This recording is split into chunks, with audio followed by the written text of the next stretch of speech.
對好多弟兄姊妹嚟講，《申命記》呢其實都唔係一卷容易讀嘅書。雖然《申命記》冇出埃及記有講建造會幕啦，亦都冇利未記有講嗰啲獻祭，亦都冇民數記有數點人數嘅記錄。《申命記》主要係摩西嘅講道，好似呢讀起嚟冇咁有故事性。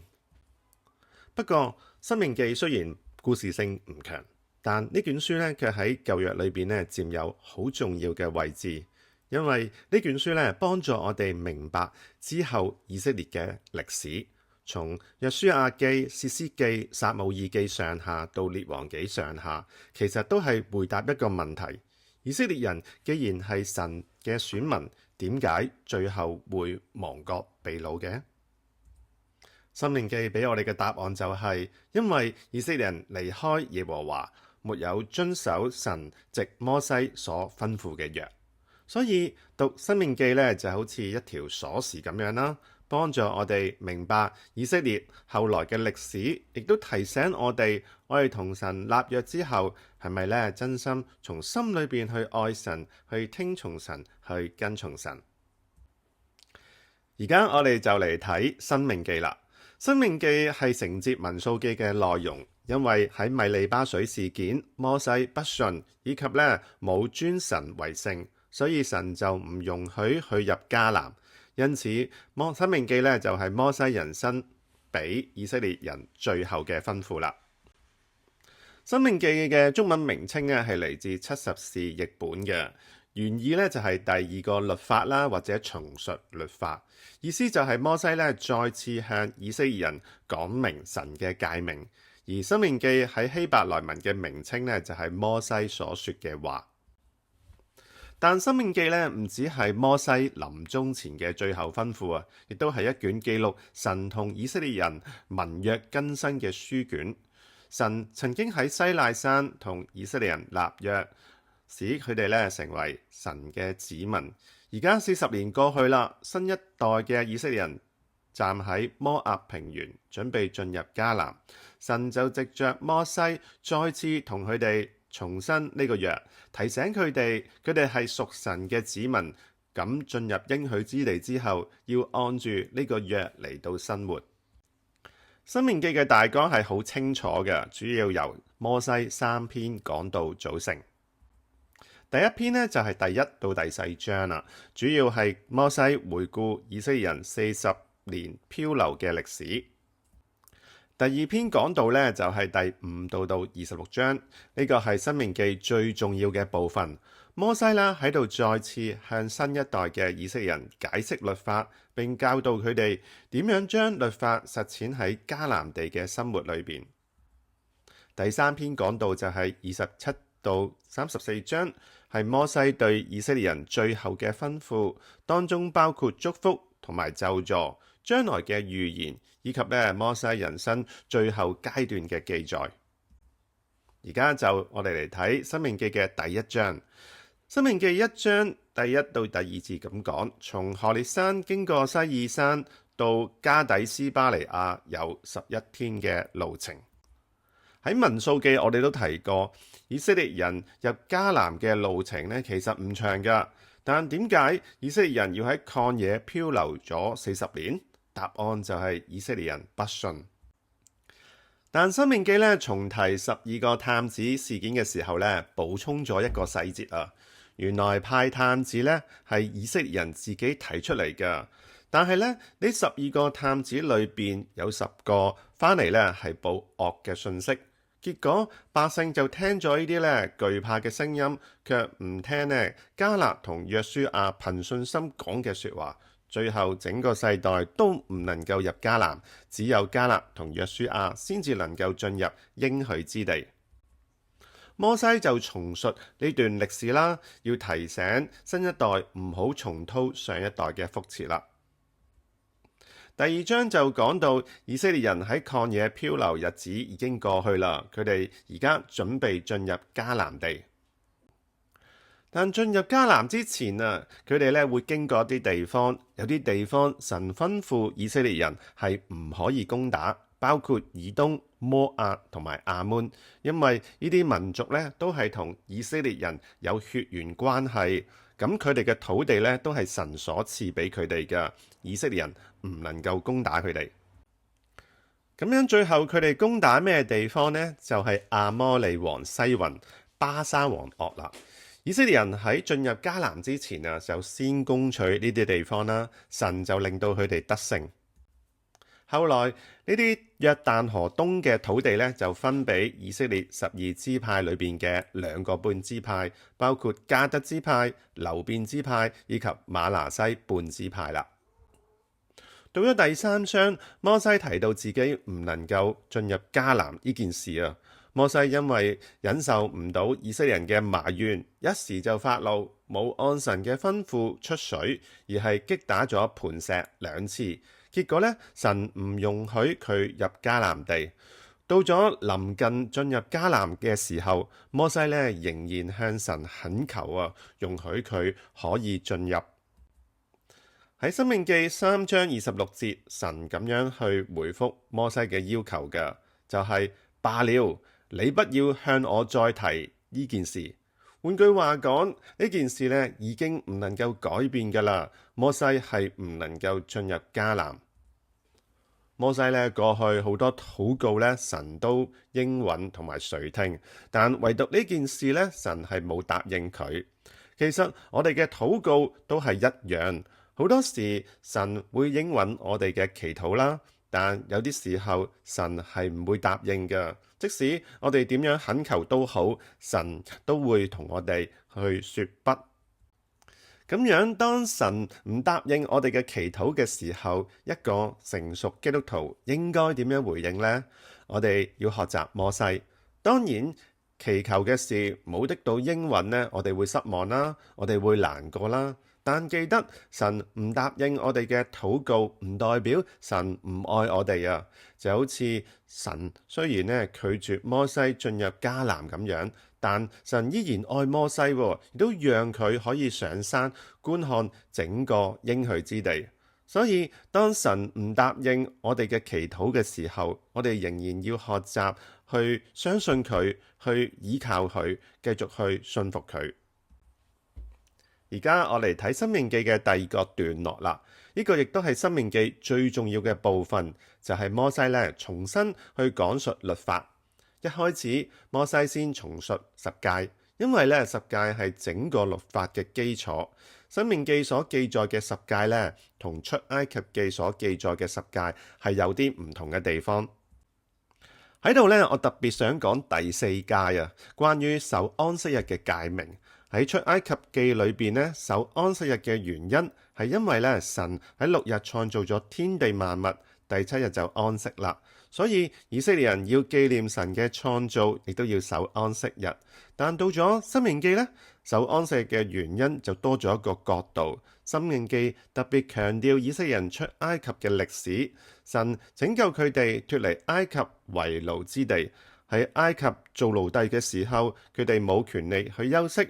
但如今佢哋唔再作奴隸啦，而係成為屬神嘅子民。呢個唔同幫助到我哋更深明白神嘅拯救啊！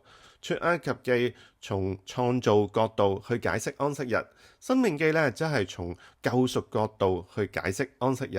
咁將呢兩卷書合起嚟，俾我哋睇到咧，安息日唔只關乎創造，亦都關乎神嘅拯救。所以喺申命記裏邊，安息日唔只係叫以色列人停落嚟休息，更加係叫佢哋記得自己嘅新嘅身份啊！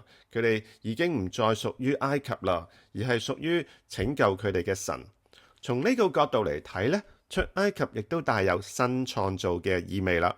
意思就係神拯救以色列人，唔只係俾佢哋自由，更加係重新去塑造佢哋，令佢哋咧活出神所呼召嘅使命。呢個同我哋基督徒有啲咩關係呢？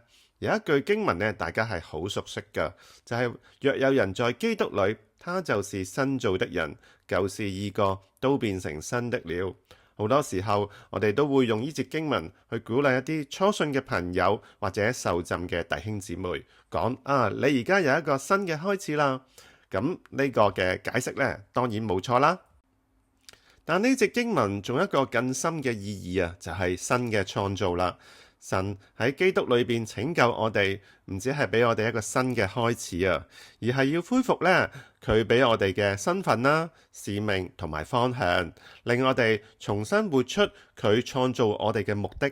所以呢節經文唔止係叫我哋忘記過去唔開心嘅事，而係提醒我哋喺基督裏邊，神正係更新我哋，令我哋重新成為佢所創造、所呼召嘅人。接住呢，我哋嚟睇《申命記》最重要、最核心嘅經文啦，就係《申命記》第6章4至5節。以色列啊，你要聽，耶和華我們神是獨一的主，你要盡心、盡性、盡力愛耶和華你的神。呢段經文呢，可以係舊約裏邊呢最重要嘅經文其中一段。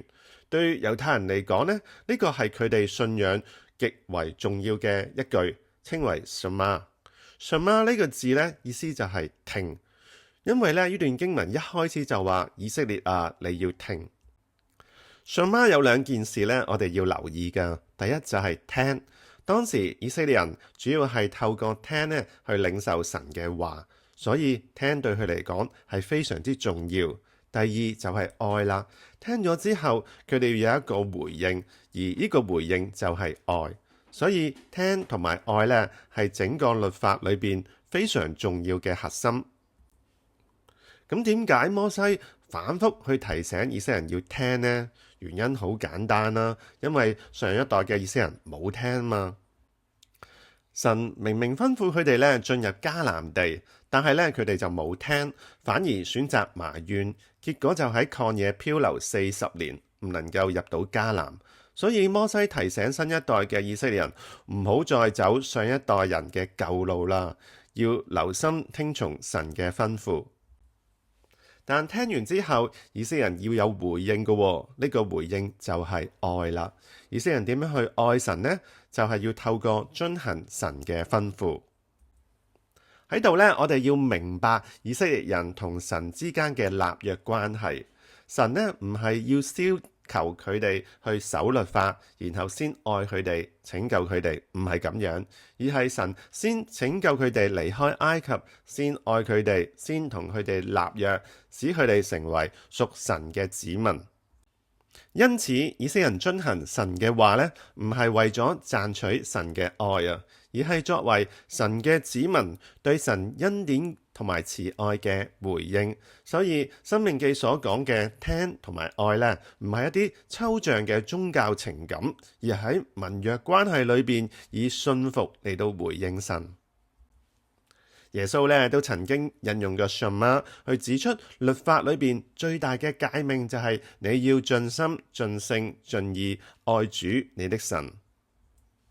所以我哋同神建立關係呢，亦都同以色列人一樣嘅。我哋先經歷神嘅恩典啦，然後接受神嘅愛，然後憑信心去同神建立關係。呢個關係呢，唔係靠行為去賺取嘅。但當我哋進入呢個關係之後，就要繼續以愛去回應神啦。咁樣我哋點樣去愛神呢？就係遵行神嘅話。所以以色列人同神嘅關係，同我哋今日同神嘅關係呢，本質上係一致嘅。Shema唔止係吩咐以色列人要愛神啦，仲有一個好重要嘅教導，就係呢：每天喺生活裏邊呢，實行神嘅話啦。申命記第6章8到9節提到啊，佢哋要將神嘅話咧作為記號，戴在手上、額上，又要寫在房屋嘅門框同埋城門上。咁後來猶太人呢，就會將一啲重要嘅經文呢放喺經文盒裏邊，然後綁喺頭上邊或者手上邊，或者釘喺門框上，去提醒自己咧每日都要遵行神嘅話。唔單止咁樣，以色列人呢仲要喺家庭裏邊成日咧去傳講神嘅話，佢哋要將神嘅律法去教導下一代，要喺家裏邊呢重新講述神點樣去拯救佢哋嘅先祖，以及咧神點樣向佢哋施恩。所以以色列人對律法嘅實踐呢係非常之生活化嘅，唔係抽象嘅嘢。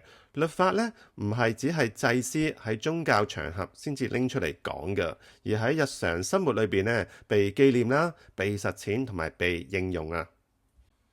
呢個提醒今日基督徒家長唔好將教導兒女認識聖經、遵行神話語嘅責任完全交俾教會、主日學嘅老師或者團契導師。當然，教會嘅教導咧有好重要嘅角色，但信仰嘅傳承咧要從家庭開始，家長同埋教會咧應該一同配搭，咁樣先幫助下一代去學習認識神、去愛神、去遵行神嘅話。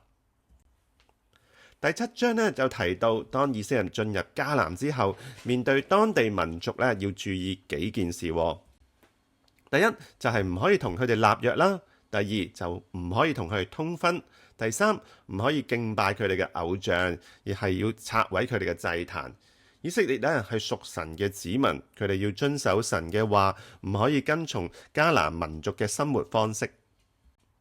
摩西再次提醒佢哋，神揀選以色列人呢，唔係因為佢哋人數眾多啊，亦都唔係因為佢哋民族強大。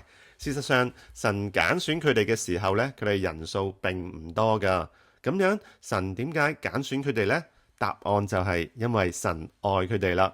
所以以色列人同神立約嘅基礎呢，就係神嘅愛。如果我哋淨係睇民數記，曠野經歷呢係相當之負面嘅。以色列人喺曠野裏邊呢，不斷埋怨啦，神亦都多次管教佢哋。但到咗申命記，摩西幫助我哋從另一個角度呢去睇曠野嘅經歷。呢段時間確實係神管教佢哋嘅日子，但同時亦都係神磨練佢哋、試煉佢哋嘅日子，要佢哋咧學習謙卑、信服，去依靠神。神就要讓佢哋知道，人活着不是單靠食物，乃是靠耶和華口裏所出嘅一切話。摩西提醒佢哋喺呢40年，佢哋衣服咧係冇穿破啦。腳都冇因為長途行走而腫起嚟。喺曠野漂流嘅日子，神仍然供應佢哋，有嗎哪俾佢哋食，有水俾佢哋飲。咁呢個代表啲咩呢？神依然愛佢哋。雖然以色列人因為不信而承受懲罰，但神呢並冇撇棄佢哋，而係去管教佢哋。但神嘅管教呢，唔係為咗毀滅佢哋，而係喺愛嘅基礎上，令佢哋學習去更倚靠神。同時，神亦都藉着曠野去提醒佢哋，將來進入迦南生活富足嘅時候，唔好忘記神嘅恩典。人好多時候就係咁嘅，當困難過咗去啦，生活開始順利啦，就好容易忘記神嘅恩典。甚至咧會以為自己嘅成就咧係靠自己得來嘅，於是咧變得好驕傲啊，漸漸就離開神。但摩西要以色列人記得，得財富嘅力量係從神而嚟噶，賺取財富嘅能力咧唔係靠自己得嚟嘅，呢個亦都係神所賜嘅恩典。耶穌咧喺曠野受魔鬼試探嘅時候，亦都引用申命記第8章3節。當時耶穌禁食40日啦，身體咧係非常之飢餓。魔鬼對佢講：你若是神嘅兒子，可以吩咐呢啲石頭變成食物。耶穌就回答：人活着不是單靠食物，乃是靠神口裏所出嘅一切話。耶穌咧唔喺度話食物唔重要，而係講雖然食物重要，但信服神嘅話更加重要啊。耶穌咧拒絕用自己嘅能力去滿足自己，而係選擇信靠天父嘅供應。其實耶穌3次回應魔鬼咧，引用嘅經文呢，全部都係嚟自申命記嘅。第一次就係我哋睇嘅經文啦，申命記第8章3節；第二次咧就係申命記嘅6章13節；第三次咧就係申命記嘅6章16節啦。呢個唔係偶然噶，因為申命記咧正係回顧以色列人喺曠野40年失敗嘅經驗啦。咁昔日以色列人喺曠野裏邊喺需要上埋怨神，喺敬拜上偏離神，喺信靠上又試探神。但耶穌喺曠野40日裏邊，卻完全得勝。佢呢係真正信靠神、聽從神、信服神嘅代表。咁由第12章到26章呢，呢一大段經文呢就稱為法典，因為呢段經文呢好長啦，我淨係抽一啲重點嚟講。頭先講敬拜場所，摩西吩咐以色列人呢要拆毀迦南人嘅敬拜偶像嘅地方，包括高山、小山、青翠樹下嘅祭壇、柱像同埋啲木偶。12章第5節話：耶和華你們的神從你們各支派中選擇何處作為立他名的居所，你們就當往那裡去求問。意思係以色列人呢唔可以隨便用自己揀嘅地方去獻祭，而係要到神所選立為他名嘅地方去敬拜佢。後來呢個觀念亦都為以色列嘅聖殿敬拜鋪路。日後嘅耶路撒冷聖殿成為咗神所揀選立他名嘅敬拜地方。可惜後來以色列立國之後，百姓呢常常就喺嗰啲邱壇度獻祭啦，甚至敬拜偶像，正正就違反咗申命記12章嘅提醒啦。然後到14章有關11奉獻嘅教導。剛才我哋提到以色列人賺取財富嘅能力呢都係神所賜嘅。因此，當佢哋守11奉獻嘅時候啊，其實就係用行動向神表示：神啊，呢一切都係從你而嚟噶，多謝你賜俾我哋賺取財富嘅能力。唔單止咁樣，申命記都提到，每3年嘅最後1年啦，佢哋都要將1/10咧拎出嚟。呢個唔係俾利未人，係供應俾城裏邊嘅孤兒、寡婦同埋寄居者。咁樣做係要讓以色列人記得佢哋過去都曾經喺埃及做過奴隸，佢哋要記得嗰啲喺艱難嘅日子，神點樣供應佢哋，點樣幫助佢哋。因此，當佢哋有能力嘅時候，就去幫助嗰啲有需要嘅人啦。接住，申命記就提到以色列將來呢，如果要立王嘅時候，需要注意嘅事項。第一，王呢就唔可以為自己加添馬匹。第二，王唔可以為自己咧多立妃嬪。第三，王唔可以為自己大量去積蓄金銀。第四，王呢要常常抄寫神嘅律法，並且一生去遵行神嘅律法，直到年老。雖然神容許以色列人將來去立王啊，但呢個君王同周圍列國嘅君王呢好唔同㗎。嗰啲列國君王呢係依靠軍隊啊、馬匹啊、妃嬪啊、財富同埋權勢咧嚟顯出自己嘅榮耀，但以色列嘅君王呢，就必須去受神嘅話去約束，唔似嗰啲列國君王去依靠嗰啲人嘅榮耀。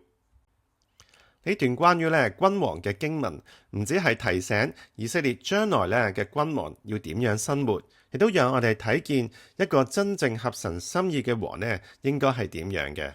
但後來以色列好多君王呢都喺呢方面失敗，但耶穌基督呢先係嗰位呢真正完全去信服神啦，唔係依靠權勢同埋榮耀嘅彌賽亞君王啦。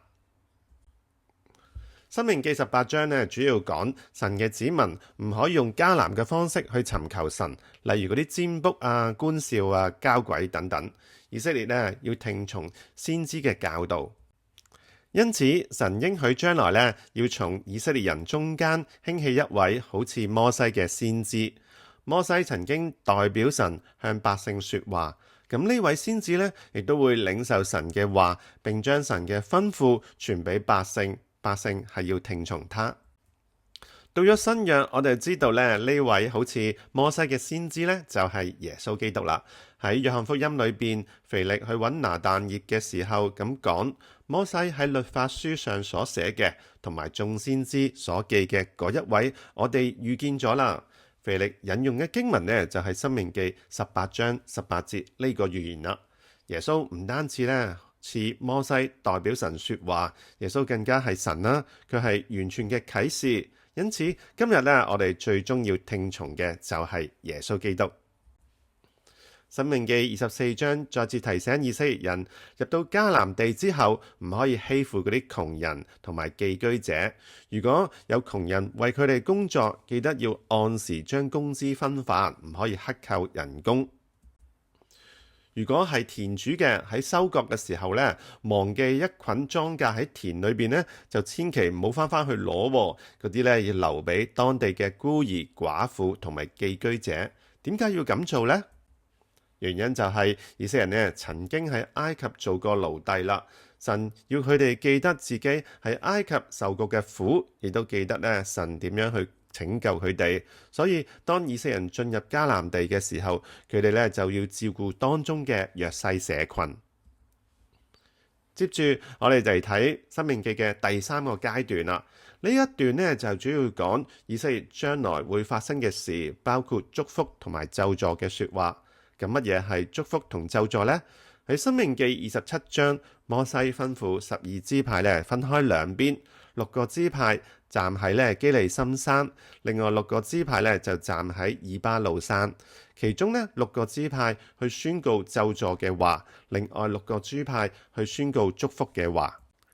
咒詛嘅意思就係，如果以色列人日後唔遵行神嘅吩咐，就要承受懲罰啦。例如佢哋拜偶像、唔尊敬父母、偷取鄰舍嘅嘢，或者違反神嘅律法，就必受咒詛。相反，如果佢哋遵行神嘅話，就會得福，佢哋嘅田產會增加，生活呢就會蒙神賜福。呢段經文呢，其實正正印證咗我哋一開始所講，申命記影響咗日後以色列人嘅歷史。當我哋讀到以色列人嘅歷史書嘅時候，就會發現佢哋嘅興盛同埋衰落都係按照申命記所講嘅原則去發展嘅。以色列嘅君王同埋人民幾時強大啊？就係當佢哋遵行神嘅話嘅時候啦。相反，如果君王離開神，帶領人民去拜偶像，做好多呢唔合神心意嘅事，佢哋就會受到懲罰。神呢就會用嗰啲外敵嚟管教佢哋，令佢哋國家呢越嚟越衰弱。咁最後以色列人呢真係因此而亡國啦。所以整個歷史書同埋先知書嘅發展啊，其實都係根據申命記所講嘅祝福同埋咒詛呢個神學框架而展開嘅。咁到咗申命記29章就講到神喺摩押地同以色列人再次立約啦。咁何烈山呢，就係西乃山啦。神過去就已經喺西乃山同以色列人立約啦，賜下律法，令佢哋呢成為神嘅子民。咁到咗申命記40年過去啦，上一代大部分人呢已經係死喺曠野。咁而家站喺摩押平原嘅就係新一代嘅以色列人，佢哋即將進入迦南，所以神就藉着摩西再次同佢哋確認呢個約。呢個呢唔係另一個完全唔同嘅新約嚟㗎，而係面對新一代進入應許之地嘅時候，重新呢去確認佢哋同神立約嘅關係。所以呢，摩西就提醒新一代嘅以色列人要記得過去神嘅恩典，神曾經喺埃及施行神蹟奇事，喺曠野40年供應佢哋能夠走到今日，唔係靠自己嘅能力，而係神一直嘅保守、供應同埋帶領。因此呢，以色列人就唔可以心裏偏離耶和華去侍奉別神。若果以色列人離開咗神嘅約，去拜偶像，去跟隨別神呢，就必受審判啦。然後摩西就提到，將來如果以色列人因為離開神而被分散到列國，佢哋呢若果回轉歸向耶和華，神仍然會憐憫佢哋，招造佢哋，並且更新佢哋嘅心。申命記30章第6節咁講，我係用和修本嘅翻譯嘅。耶和華你嘅神要使你嘅心和你嘅後裔嘅心受割禮，好叫你盡心盡性愛耶和華你的神，使你可以存活。以前神同亞伯拉罕立約，割禮呢就係立約嘅記號，表明佢同埋佢嘅後裔係屬於神。但申命記講到心嘅割禮，意思就係神要更新以色列人嘅內心，除去人心裏嘅剛硬同埋叛逆，令到人呢唔只係表面係屬於神，而係從心裏邊去愛神，去聽從神，去信服神。咁到咗申命記31章啦，就講到摩西生命最後嘅階段嘅事啦。咁既然摩西唔能夠入迦南啊，就要興起一位咧新嘅領袖。咁呢位領袖咧就係約書亞啦。約書亞咧要接替摩西，帶領以色列人進入迦南。咁摩西按立約書亞嘅時候就同佢講：你要剛強壯膽，因為神與你同在。接下嚟就係摩西對12支派嘅祝福。喺創世記裏邊，雅各臨終前呢亦都祝福過12支派嘅。而家摩西臨終前呢再次祝福佢哋，不過兩者相隔400幾年啦。咁12支派嘅發展呢都有咗變化。咁而家我就簡單去睇下當中嘅重點。首先就係流便，流便呢係雅各嘅長子，但因為咧曾經犯咗嚴重嘅罪啊，同佢父親嘅妾辟拉咧同寢，失去咗長子嘅名分同地位。咁從後來嘅歷史去睇，流便支派嘅影響力呢亦都逐漸係減弱啦。西面曾經同利未因為底拿嘅事件呢就被雅各去責備嘅。喺摩西祝福嘅名單裏邊，西面就冇清楚去提及嘅。而將來西面得嘅土地呢，亦都位於喺猶大嘅境內，咁所以西面支派嘅影響力呢，亦都慢慢咁失去啦。利未呢，原本都係被雅各去責備嘅，但後嚟喺金牛犢嘅事件裏邊呢，佢哋站喺神嗰邊，因此咧就被神揀選成為侍奉佢嘅支派。咁雖然利未咧冇得到土地啦，但佢係得着侍奉神嘅特別身份，祭司咧都從呢個支派而出啦。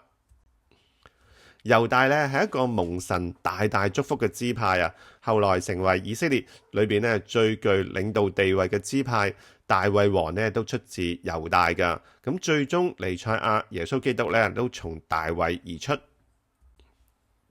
然後到便雅憫啦，摩西對便雅憫嘅祝福咧係正面嘅，形容佢係蒙耶和華所愛嘅。咁便雅憫呢，雖然係一個較小嘅支派啦，但日後以色列第一位君王掃羅咧都係嚟自便雅憫支派嘅。接住咧就係約瑟支派啦，約瑟咧得咗長子雙倍嘅祝福。咁呢個祝福咧就歸俾佢兩個兒子啦，就係以法蓮同瑪拿西啦，令到佢哋咧成為兩個支派。後來咧約瑟支派喺以色列嘅歷史裏邊咧有好大嘅影響力，不過以色列咧常常都係以以法蓮為代表嘅。西布倫同以撒迦呢兩個支派咧，成日都會擺埋一齊嘅，因為佢哋都係利亞後來生嘅仔啦，所得嘅土地都好接近嘅。咁西布倫呢嘅祝福咧就較多同嗰啲外出啊、商貿有關，而以撒迦嘅祝福咧就較多同安居、土地同埋穩定生活有關啦。迦得所得嘅祝福咧就同爭戰有關嘅，佢係一個咧善於作戰嘅支派嚟噶。佢哋咧都好早喺約旦河東裏邊咧就參與爭戰啦，並且得到約旦河東嘅土地。接住就係但支派啦。喺申命記裏邊咧，但被形容為小獅子啊，即係有力量同埋攻擊性嘅意思啦。不過到咗士師記咧，我哋會睇到但支派有一段唔好嘅經歷。拿弗他利咧就係蒙神恩寵嘅支派啦，摩西祝福佢哋咧會飽得耶和華嘅恩惠，亦都得着咧美好嘅土地。摩西祝福亞設支派係咁講嘅：你的日子如何，你的力量也必如何。意思咧就係神會按住佢哋將來嘅日子咧賜下足夠嘅力量同埋保守。最後咧，摩西離世啦。喺申命記34章第7節咁講，摩西死嘅時候咧就年120歲，眼沒有昏花，精神呢沒有衰敗。摩西唔係因為衰老病弱而離世噶，當時摩西仍然好健壯。不過神已經定義唔俾佢入迦南啦，所以摩西嘅人生呢就喺摩押地度結束。雖然摩西曾經犯錯，唔能夠入應許之地，但無論喺舊約或者新約，都對摩西嘅評價係非常之高。申命記喺34章第10節咁講：以後以色列咧再沒有興起先知像摩西嘅，他是耶和華面對面所認識嘅。意思就係咧，冇一位先知好似摩西咁樣，可以同神面對面，被神親自去認識，接受神嘅說話。咁摩西一生有軟弱，亦都有失敗，但佢仍然係神所重用嘅僕人。咁而家我就用5點嚟總結《申命記》嘅信息啦。第一，《申命記》呢係一次盟約嘅更新。摩西喺摩押平原向新一代嘅以色列人重申神嘅話，提醒佢哋係蒙神拯救嘅，同神立約嘅子民。咁進入應許之地之後呢，就唔可以再重蹈上一代不信嘅覆轍。第二，《申命記》嘅核心係聽神同埋愛神。《申命記》第6章 Shema 提醒以色列人要聽神嘅話，並且盡心盡性盡力去愛神。而愛神唔單單係情感，而喺盟約關係裏邊以信服去回應神嘅恩典。第三，神嘅話要落實喺生活同埋家庭裏邊。以色列人進入迦南之後，唔可以被同化，亦都唔可以去敬拜偶像，而係要生活上去遵行神嘅話，並且喺家庭裏邊教導下一代。